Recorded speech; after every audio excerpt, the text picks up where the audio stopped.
An article a few weeks ago in Variety stated that a female-centric Star Wars show was in the works, and this was recently confirmed by Lucasfilms. Many have speculated that labeling the new show as female-centric was purposefully done by the quote-unquote source to force Disney's hand to greenlight it, at risk of backlash from the outraged mob if it didn't. While I was disappointed, as were others, to hear that the only marquee highlight of the upcoming show was how it would pander to a demographic group, I wanted to sit back and explore what could actually be meant by female-centric. There are three ways a show described as female-centric could go. One way is very toxic. One way will likely result in a poorly written show. And the last way could actually be intriguing and positive. The first way that female-centric might be defined is shown through several Hollywood movies and shows in the post-Harvey Weinstein overcorrection era, and that is as strongly divisive, strongly anti-male tools of modern misandry. Female-centric in this case means women at the center, and men pushed not only to the side, but preferably off a cliff. In these types of productions, such as Ghostbusters 2016, Batwoman, Birds of Prey, and Black Christmas, members of the male gender as a whole are negative, predatory, idiotic, and villainous. And toxic masculinity is the great evil in which the lady heroes have to overcome. This is the biggest concern most Star Wars fans had as soon as they heard the news about a female-centric show. You can accurately describe The Last Jedi with this version of female-centric, and the Star Wars fandom still has yet to recover from this divisive disaster. Reading comments on YouTube and Twitter concerning the show's announcement will show you that even women Star Wars fans don't want the show going down this path of toxic feminism. Yet, as apparently Kathleen Kennedy's last possible project before her contract ends with Disney, we all fear that this is exactly the direction that this show is going to take. The second possible meaning of female-centric could be similar to what Rogue One and Force Awakens were aiming for. A production which simply has a story revolving around an empowered female lead character, with no heavy-handed negativity directed towards the male demographic. Rogue One did this exceptionally well, as this was a movie driven by story first, and Jen Erso found her success as part of a team of characters.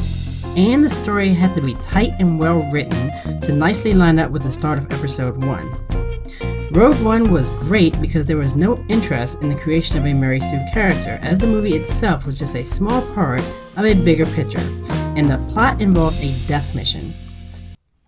On the other hand, The Force Awakens was heavily focused on building up Rey, but still provided good story elements in ways that she could be challenged, flawed, and need the help of others going forward. Sadly, The Last Jedi went full agenda with Rey as a walking goddess and added the toxic feminism direction which killed all intriguing story arcs and made the audience largely lose interest in Rey as a whole. The biggest problem with the female empowerment direction of a female-centric production is that it handicaps the creation of a great story for quote-unquote a great female character. The focus becomes shining a light on how great the character is as a role model instead of shining a light on the plot and the development of multiple characters of every and any gender. The worst part of this version of female-centric is its predictability. The female character as role model is one that won't get harmed, won't face significant threat, and won't make any significant bad choices.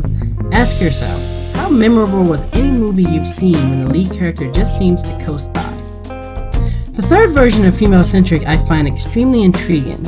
What if female-centric was not meant as a show led by a man-hating toxic feminism agenda, or a show created simply to showcase unstoppable two-dimensional women role models, but was a show aiming to add story directions already popular with women audiences? What if the idea for this show is not to teach a lesson or to put down one demographic over another, but to look at the most popular shows and movies for women and say, how can we do something like this but in the Star Wars universe?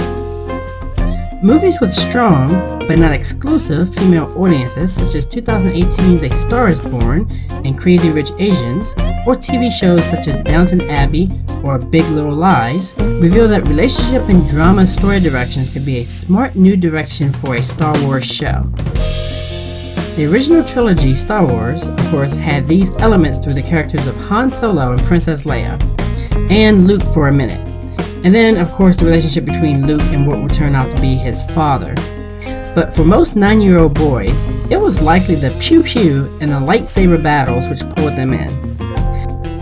Yet it was the relationship between the characters which made the original trilogy the great part of everyone's movie memories. But of course, since Star Wars was originally seen as something targeting boys and men, the relationship elements have always been a background feature. Sadly, in the prequels, they went from a background feature to practically non-existent. Anakin's "I hate the feel of sand" line best encapsulates the poor attempt at relationship building in the prequels. The tragedy with episodes 7, 8, and 9, however, is that the relationship between Rey and Kylo was setting up to be the greatest and most intense in the Star Wars moviedom. If Rey wasn't stuck in her role model box and was allowed to actually make bad choices, the movie would still be getting talked about today.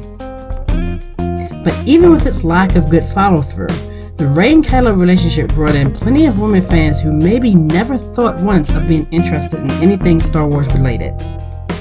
When I think of a show with a space setting which highlighted human relationships and drama as much as it did the nerdy stuff, I think fondly of Star Trek: The Next Generation.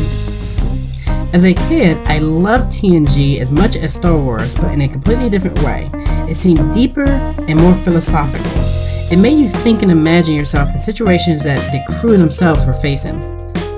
So if by female-centric, the creators mean pulling back from some of the traditional male action tropes which have defined Star Wars and making the complexities and emotions of relationships and simply being human more of the defining quality of the show, I think it's a brilliant and refreshing new direction and would actually be welcomed by Star Wars fans of all genders. Unfortunately, I have little hope that it will go in this direction.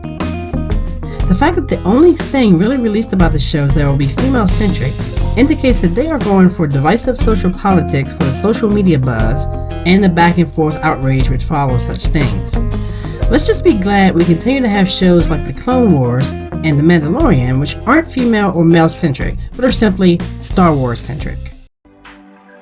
Thank you, Civilian, for tuning in. Long live Moviecraft, and we hope you receive some benefit from this dossier. And remember, always say cheese, because if there's a picture, our agents are on it.